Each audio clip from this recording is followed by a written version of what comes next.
Adik-adik,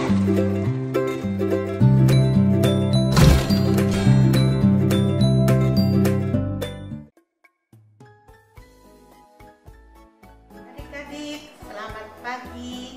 Sampai kita bertemu di dalam ibadah online kembali. Adik-adik udah mandi belum? Ya, adik-adik mandi dulu, bersiap-siap dengan pakaian rapi supaya adik-adik bisa beribadah dengan baik karena kita menghadap Tuhan yang Maha Kuasa. Adik-adik, mari kita berdoa untuk memulaikan ibadah kita saat ini. Adik-adik tutup mata, lipat tangan, kita berdoa. Tuhan Yesus, pada saat ini kami datang kepadamu untuk memuji dan memuliakan nama-Mu. Sekalipun kami beribadah dengan online, kami ingin ikut memuji Tuhan. Terima kasih Tuhan. Terima kasih Tuhan Yesus. Di dalam nama Tuhan Yesus kami berdoa dan mengucap syukur. Haleluya. Amin.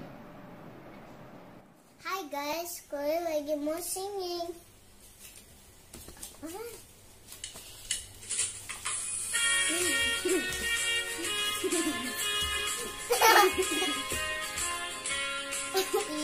Yesus sayang semua, semua, semua. Yesus sayang semua, sayang semua. Sayang papa, sayang mama, sayang kakak, sayang adik, sayang kamu dan aku, sayang semua. Gimana?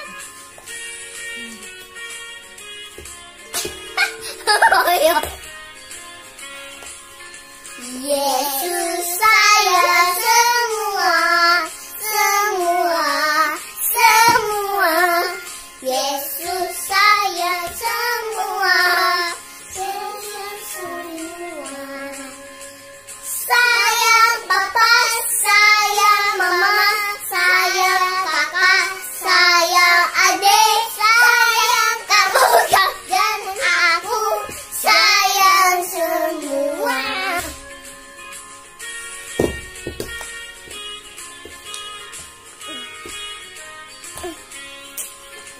Yesus sayang semua, semua, semua. Yesus sayang semua, sayang semua. Sayang papa, sayang mama, sayang kakak, sayang adik, sayang kamu dan aku, sayang semua. Sayang papa,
Ya, selamat pagi adik-adik. Pagi hari ini sebelum kita mendengarkan dan melihat cerita firman Tuhan pada hari ini, yuk sama-sama kita berdoa.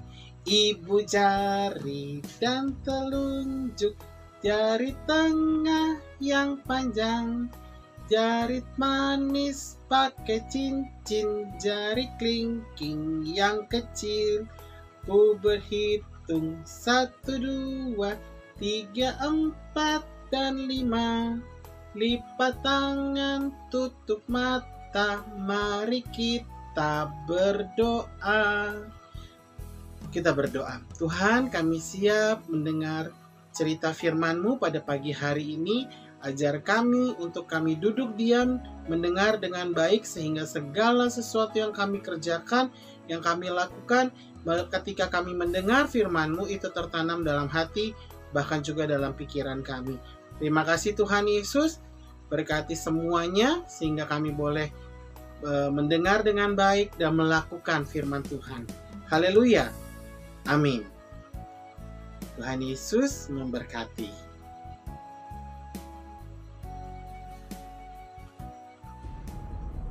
Dalam zamannya majulah berperang Nebukadnezar, Raja Babel. Lalu Yoyakim menjadi takluk kepadanya 3 tahun lamanya. Tetapi kemudian Yoyakim berbalik dan memberontak terhadap dia.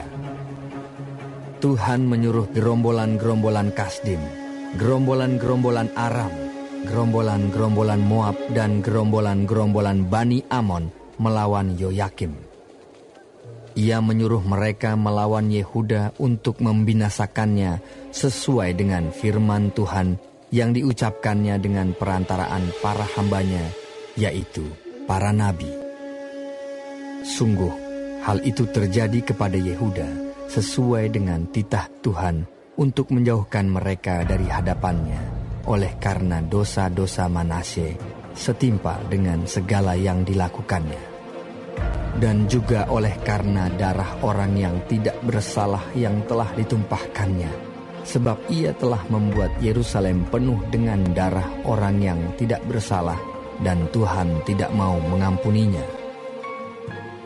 Selebihnya dari riwayat Yoyakim dan segala yang dilakukannya, bukankah semuanya itu tertulis dalam kitab sejarah raja-raja Yehuda? Kemudian Yoyakim mendapat perhentian bersama-sama dengan nenek moyangnya. Maka Yoyakim, anaknya, menjadi raja menggantikan dia. Raja Mesir tidak lagi keluar berperang dari negerinya, sebab Raja Babel telah merebut segala yang termasuk wilayah Raja Mesir, mulai dari sungai Mesir sampai ke sungai Efrat. Yoyakim berumur 18 tahun pada waktu ia menjadi raja, dan 3 bulan lamanya ia memerintah di Yerusalem. Nama ibunya ialah Nehusta binti Elnatan dari Yerusalem. Ia melakukan apa yang jahat di mata Tuhan, tepat seperti yang dilakukan ayahnya.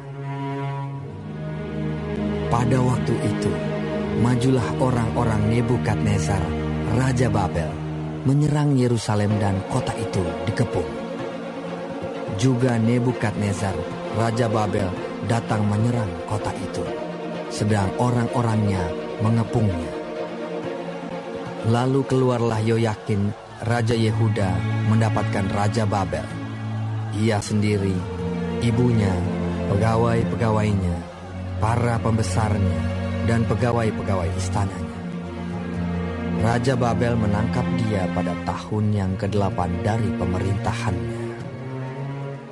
Ia mengeluarkan dari sana segala barang perbendaharaan rumah Tuhan dan barang-barang perbendaharaan istana raja. Juga dikeratnya emas dari segala perkakas emas yang dibuat oleh Salomo, Raja Israel, di bait Tuhan seperti yang telah difirmankan Tuhan. Ia mengangkut seluruh penduduk Yerusalem ke dalam pembuangan, semua panglima dan semua pahlawan yang gagah perkasa, 10.000 orang tawanan, juga semua tukang dan pandai besi. Tidak ada yang ditinggalkan, kecuali orang-orang lemah dari rakyat negeri. ia mengangkut Yoyakim ke dalam pembuangan ke Babel.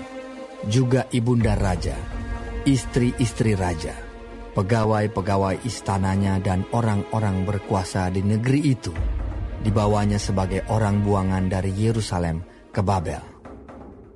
Semua orang yang gagah perkasa, 7.000 orang banyaknya. Para tukang dan para pandai besi, 1.000 orang banyaknya. Sekalian pahlawan yang sanggup berperang dibawa oleh Raja Babel sebagai orang buangan ke Babel. Kemudian Raja Babel mengangkat matanya, paman Yoyakim, menjadi raja menggantikan dia dan menukar namanya menjadi Zedekia. Zedekia berumur 21 tahun pada waktu ia menjadi raja, dan 11 tahun lamanya ia memerintah di Yerusalem. Nama ibunya ialah Hamutal binti Yeremia dari Libna. Ia melakukan apa yang jahat di mata Tuhan, tepat seperti yang dilakukan Yoyakim. Sebab oleh karena murka Tuhanlah terjadi hal itu terhadap Yerusalem dan Yehuda, yakni bahwa ia sampai membuang mereka dari hadapannya. Zedekia memberontak terhadap Raja Babel.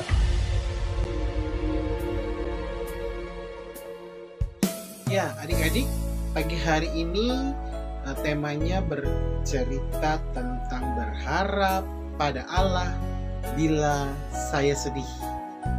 Ya, seperti yang tadi di film tadi, bahwa banyak orang yang ditawan, ya. Ada orang-orang yang ditawan oleh Raja Nebukadnezar. Nah, kita harus tahu, ya, ketika adik-adik sedih, adik-adik bisa menaruh pengharapan adik-adik pada Allah. Ya, ini KRS kasih mengingatkan buat setiap adik-adik bahwa ketika adik-adik sedih, adik-adik harus menaruh pengharapan pada Allah. Ya, perlu nggak sih kita merasa berharap pada Allah bila kita sedih? Perlu sekali, karena Allah menjawab setiap apa yang menjadi kerinduan kita. Allah menjawab apa yang menjadi kebutuhan kita. Allah menjawab apa yang menjadi kerinduan adik-adik dan KRS. Ya, dua hal ini yang KRS harapkan bahwa adik-adik bisa mengetahui bagaimana menaruh pengharapan kepada Allah bila adik-adik sedih, ya. Merasa perlu untuk berharap, perlu sekali kita berharap sama Tuhan, perlu sekali kita berharap sama Allah. Apalagi ketika kita sedang sedih, ya. Nah, satu hal yang paling penting, berjanji akan berharap kepada Allah bila ketika, ya, apabila ketika adik-adik merasa sedih. Siapa yang mau berjanji berharap kepada Allah bersama dengan Kak Ernest? Angkat tangan, katakan haleluya. Ya, adik-adik harus berjanji bahwa pengharapan adik-adik hanya sama Allah. Siapa nama Allahnya? Nama Allahnya Yesus Kristus. Tidak ada nama lain selain Yesus Kristus. Yuk, taruh tangan kanannya. Taruh tangan kanannya adik-adik di dada. Kita berdoa. Ikutin KRS ya. Bapak, saya berjanji hari ini di dalam nama Tuhan Yesus, saya mau menaruh pengharapan saya kepada Engkau saja. Tuhan tolong, Tuhan berkati. Pengharapan akan masa depanku ada di dalam tangan Tuhan Yesus Kristus. Kehidupan daripada keluargaku ada di dalam tangan Tuhan Yesus Kristus. Tuhan berkati papa, mama, kakak, dan adik. Tuhan berkati aku, Tuhan memberkati saya, sehingga saya menjadi anak Tuhan yang bertumbuh dan menghasilkan buah. Terima kasih Tuhan Yesus, ajar aku terus Roh Kudus untuk berharap. Dalam keadaan sedih, dalam keadaan terluka, dalam keadaan menangis, ajar aku untuk terus berharap sama Tuhan. Terima kasih, dalam nama Tuhan Yesus, saya sudah berdoa dan mengucap syukur. Haleluya, amin. Tidak ada nama lain selain nama Yesus yang menolong adik-adik dalam keadaan sedih. Tuhan Yesus memberkati.